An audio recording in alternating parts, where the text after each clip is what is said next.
दोस्तों, दिनाक्षी short hand में आपका स्वागत है। अगर आप चैनल पर नए हैं तो चैनल को सब्सक्राइब करें और बेल आइकन ज़रूर दबाएं। आज की संपादकीय डिक्टेशन 856 शब्दों की एक डिक्टेशन रहेगी जो कि 80 शब्द प्रति मिनट की गति से बोली जाएगी। अगर आपको उस डिक्टेशन की स्पीड को 100 शब्द प्रति मिनट करना हो तो आप YouTube पर स्पीड के ऑप्शन में जाकर स्पीड को 1.25 कर सकते हैं। इस डिक्टेशन की डेमो आउटलाइंस आप हमारे टेलीग्राम ग्रुप से प्राप्त कर सकते हैं। और अगर आपको इस संपूर्ण संपादकीय मैटर की सभी एडवांस आउटलाइंस और वाक्यांश की आवश्यकता है तो आप हमारा स्पेशल पेड बैच ज्वाइन कर सकते हैं। हमारे पेड बैच में दी गई एडवांस आउटलाइंस और वाक्यांश की सहायता से आप शॉर्ट हैंड को 120 प्लस की गति में लिखने में सक्षम होंगे।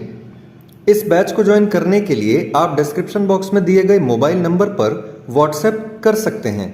तो चलिए डिक्टेशन को स्टार्ट करते हैं। डिक्टेशन 5 सेकंड बाद स्टार्ट होगी। Ready, start.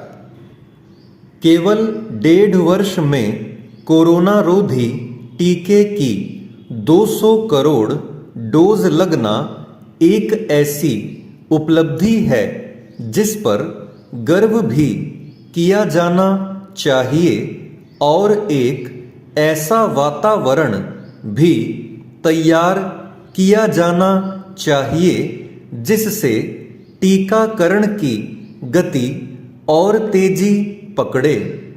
इसकी आवश्यकता इसलिए है क्योंकि 150 करोड़ से लेकर 200 करोड़ तक टीके लगने में अपेक्षा से कहीं अधिक समय लगा। टीकाकरण अभियान को गति देने की आवश्यकता इसलिए भी है क्योंकि बूस्टर डोज के रूप में टीके की तीसरी डोज उस गति से नहीं लग रही है जैसी अपेक्षित है। संभवतः इसी को ध्यान में रखते हुए 75 दिनों तक टीके की तीसरी डोज मुफ्त लगाने का अभियान छेड़ा गया है।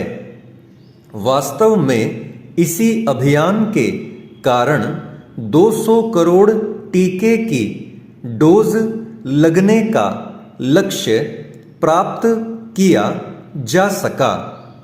सभी को इस अभियान का लाभ उठाने में तत्परता का परिचय देना चाहिए क्योंकि कोरोना संक्रमण की गति धीमी अवश्य पड़ी है, लेकिन अभी यह नहीं कहा जा सकता कि उस पर पूरी तरह लगाम लग गई है और उसे लेकर सतर्कता का परिचय देने की कोई आवश्यकता नहीं रह गई है। इसकी अनदेखी नहीं की जा सकती कि अभी भी संक्रमण के लगभग 20,000 मामले प्रतिदिन सामने आ रहे हैं। इसके अलावा कुछ लोग अपनी जान भी गंवा रहे हैं। यह सही है कि कोविड महामारी का भय समाप्त हो गया है और उसके संक्रमण के गंभीर रूप लेने की आशंका खत्म हो गई है, लेकिन इसका अंदेशा बना हुआ है कि देश के कुछ हिस्सों में संक्रमण नए सिरे से सिर उठा सकता है।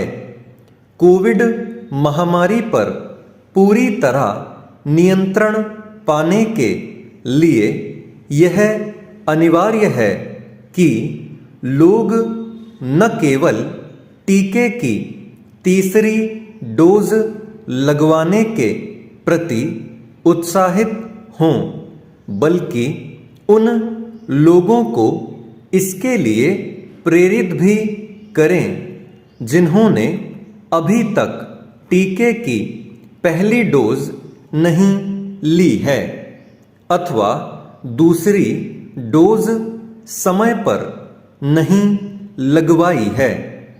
इस तथ्य की अनदेखी नहीं की जा सकती कि अभी करीब 10% आबादी का पूर्ण टीकाकरण नहीं हुआ है।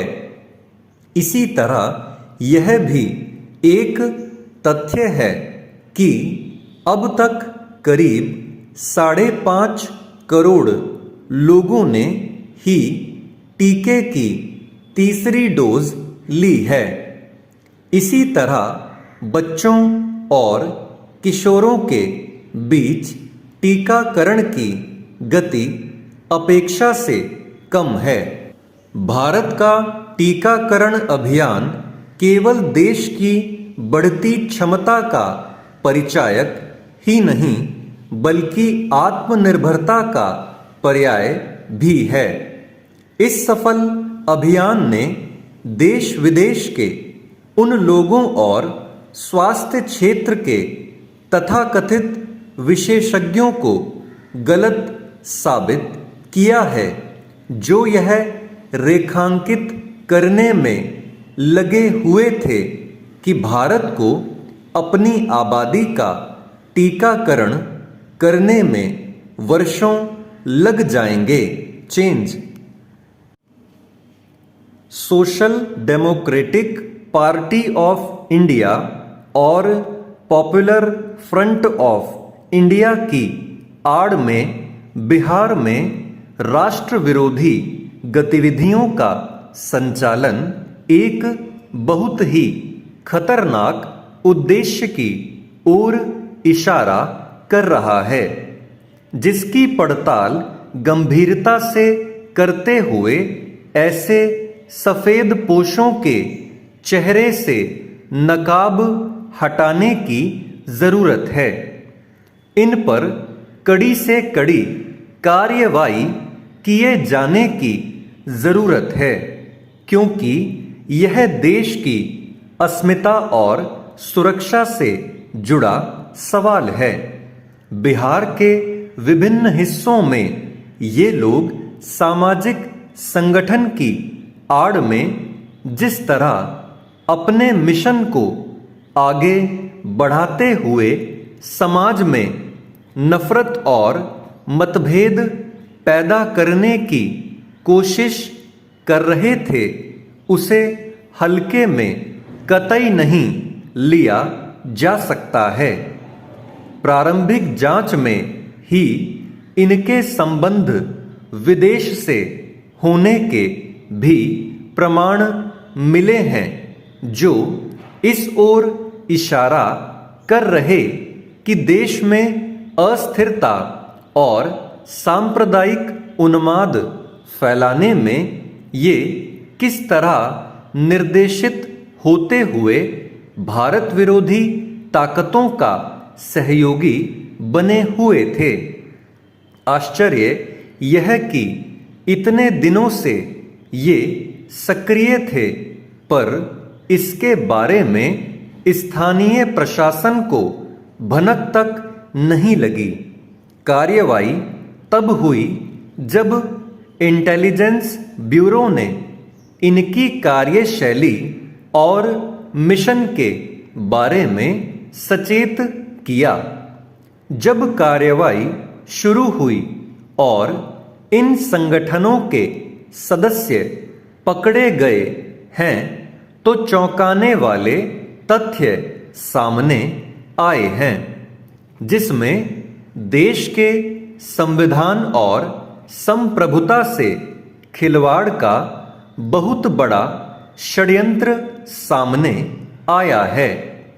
यह और भी गंभीर मुद्दा है कि इसके सदस्य स्वयं को समाज के हितैषी के रूप में प्रचारित करते हुए विभिन्न जगहों पर काम कर रहे हैं, जिसमें बिजनेस करने वाले भी हैं और शिक्षक के रूप में पढ़ाने वाले भी, जिनका उद्देश्य बहुत ही घृणित है।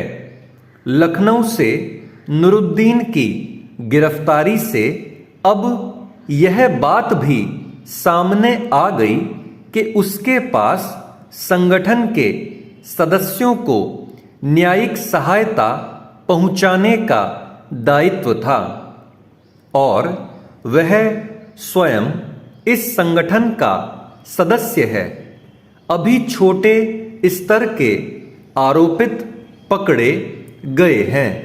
ये बिहार में एक बड़ा नेटवर्क बनाते हुए यहाँ से देश के अन्य हिस्सों में अपनी गतिविधि संचालित करने के प्रयास में थे।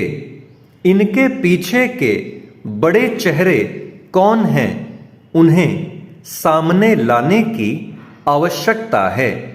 समाज के लोगों को भी सतर्क रहने की आवश्यकता है कि भारत के ये दुश्मन यहाँ के सद्भाव और यहाँ की संप्रभुता की ओर आंख उठाकर भी नहीं देख सकें। पुलिस प्रशासन और सुरक्षा एजेंसियों को तेजी से कार्रवाई करने की जरूरत है ताकि इनके नेटवर्क को ध्वस्त किया जा सके। स्टॉप।